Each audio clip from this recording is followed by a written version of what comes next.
Jesus sees right through to the heart of people. Jesus saw the fear at the center of every human behavior.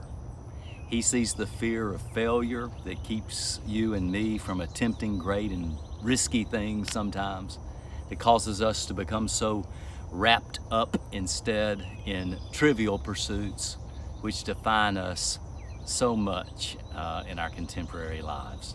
Jesus sees the fear of not having one's needs met that leads us to try to hoard possessions or hold on to things that are ours to protect our own interests instead of considering the interests of others. Jesus sees the fear of being known in our imperfection that leads us to push others away with arrogance or humor or shallow words.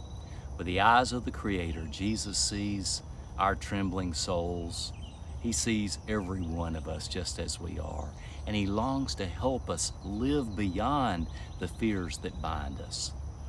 I told you Sunday morning a familiar story of the odd old man who was staggering through the streets of Florence, Italy one day.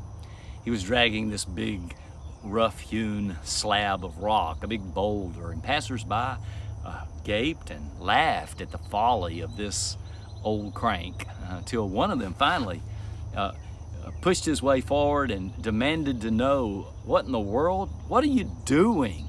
What are you doing fooling with this big old rock?" And with a tired sigh, the old man, he straightened his back, mopped his brow with his hand, and turned to gaze at the boulder. And then with a look in his eye that was keen and penetrating, so much so that it sent chills down the back of the inquisitor, the old man then replied, "Because, my friend, there's an angel in that stone." And as the legend has it, that was the beginning of Michelangelo's masterpiece, the David. Jesus sees with the same keen and perceptive eyes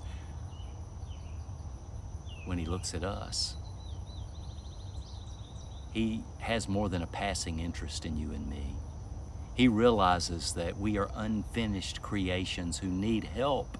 If we're ever going to be free of the sin that clings to us, of the fear that paralyzes us, that keeps us locked inside a tomb, as it were, He longs to set us free. You know, the fruit of the Spirit that we call kindness isn't some namby-pamby feeling of goodwill. It's the deliberate choice to see people not as if they're already finished and in concrete, but spiritual children.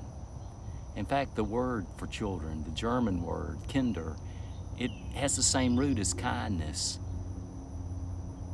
Kinder children. Man, what if we would pray today that we could be filled with the sort of kindness that we see in Jesus? What if that meant that we would view people as Jesus did, that we would see them as children that are becoming what God created them to be? That's how God longs for us to be. Blessings to you this day, and may we pray that we will see with eyes like that.